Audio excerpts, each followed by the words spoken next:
అయ్యా అయ్యా చెప్తున్నాను అయ్యా, మీరు మొదలుపెట్టిన యాదాద్రి భద్రాద్రి ఆ రెండింటితో ఛత్తీస్గఢ్ పవర్ అగ్రిమెంటు మొత్తం కలిపి ఈ మూడింటి పుణ్యం అంటూ మొత్తం కలిపి మీరు ప్రొడ్యూస్ చేసింది 1000 మెగావాట్లు, మొత్తం కలిపితే 1000 మెగావాట్లు. దానికి ఈ రాష్ట్రంలో 10 ఏళ్ళుగా మీరు చేసిన అప్పులు కూడా చెప్తా ఉన్నాను.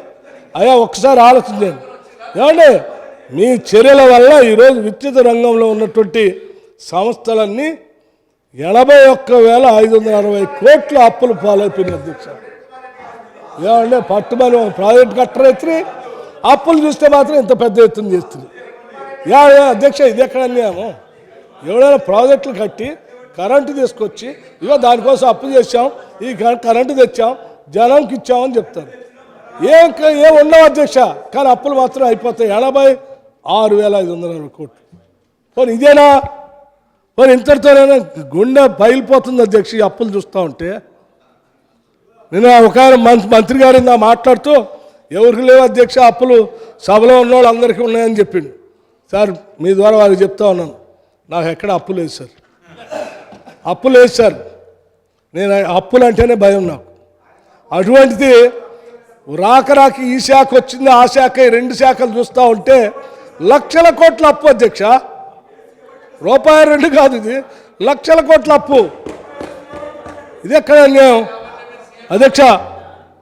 మీ చర్యల వల్ల 81,560 కోట్లు. అది ఇవి కాకుండా పోనీ ఏమన్నా మీరు ప్రభుత్వం ద్వారా కరెంట్కి ఇచ్చి డిస్కౌంట్ బాగు చేశారా అంటే వాళ్ళకి మీరు చెల్లించాల్సిన బకాయిలు 32,497 కోట్లు. మొత్తం కలిపితే అధ్యక్ష 1,14,057 కోట్లు భారం ఈరోజు విద్యుత్ శాఖలు భరించాల్సిన పరిస్థితి. అయ్యా ఇది వీళ్ళ పుణ్యం అధ్యక్ష, ఇది వాస్తవ పరిస్థితి. అందుకే శ్వేతపత్రం పెట్టి వాస్తవాలు చెప్తా ఉంటే పొద్దున్న నుంచి ఎప్పుడు దీన్ని తప్పిద్దామా, ఏదో రకంగా సభని మిస్గైడ్ చేద్దామా, ఏదో రకంగా ఇది చర్చ రాకుండా చేద్దామా, ఏదో రకంగా డిస్టర్బ్ చేద్దామా, ఆ చర్చ లేకుండా సభలోంచి బయటికి పోదామా, ఏదో రకం అంటే వాస్తవాలు బయట రావద్దు, లెక్కలు బయట రావద్దు. అది పొద్దున్న నుంచి చూస్తున్నా అధ్యక్ష. ఇదే పని. మీరు ఎంత రెచ్చగొట్టినా మేము డిసైడ్ చేసుకున్నాం అధ్యక్ష.